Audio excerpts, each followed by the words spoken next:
रुखवत या चित्रपटाचा ट्रेलर नुकताच रिलीज झाला आहे. तो हॉरर, थ्रिलर आणि लव्ह स्टोरी असं काहीसं चित्रपटाचं कथानक आहे.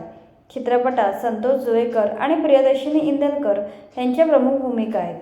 चित्रपटाच्या ट्रेलरची सुरुवात संतोष आणि प्रियदर्शनी यांच्या रेट्रो लुकने होते. यात संतोष जुवेकर डाकूच्या वेशात असतो. प्रियदर्शनी हिला पाहताच तो प्रेमात पडतो. मागे चालू असणारा व्हॉइसओव्हर संतोष जुवेकर प्रेमात बदलला असल्याचं सुचवतो. म्हणजे प्रियदर्शनीच्या प्रेमात पडल्यावर संतोष एक चांगला माणूस बनायचे ठरवतो.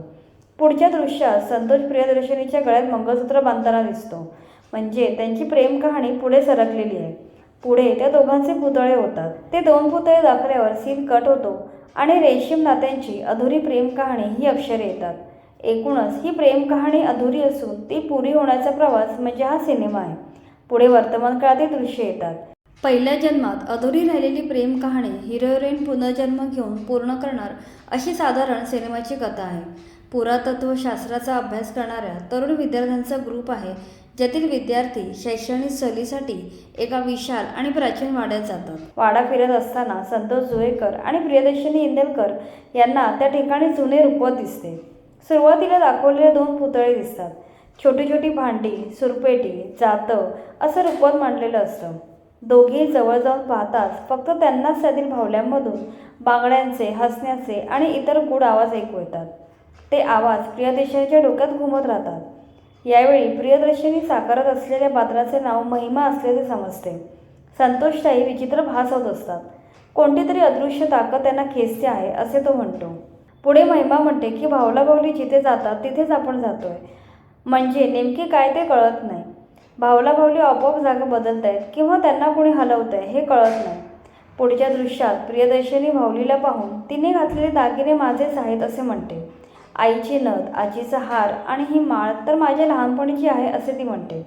या दृश्यातील प्रियदर्शनी अगोदरच्या जन्मातील आहे की तिला या जन्मात झालेले रिअलायझेशन आहे ते कळत नाही.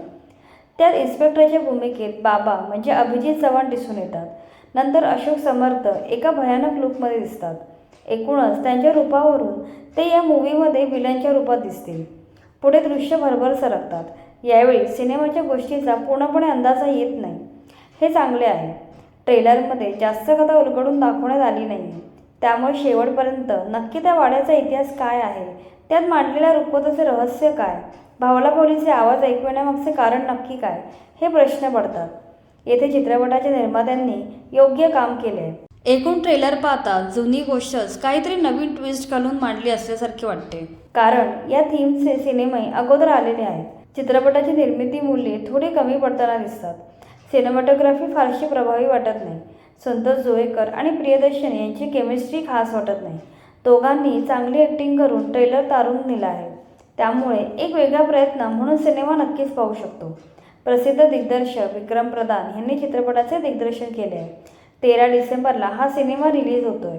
सध्या पुष्पा सिनेमा सर्वत्र धुमाकूळ घालतोय. त्यामुळे हा सिनेमा बॉक्स ऑफिसवर किती इम्पॅक्ट पाडू शकेल या शंकाच आहे. हा होता रुखवत या सिनेमाचा रिव्ह्यू. तुम्हाला या सिनेमाचा ट्रेलर कसा वाटला आणि तुम्ही हा सिनेमा थिएटरमध्ये पाहणार का ते कमेंटमध्ये नक्की सांगा.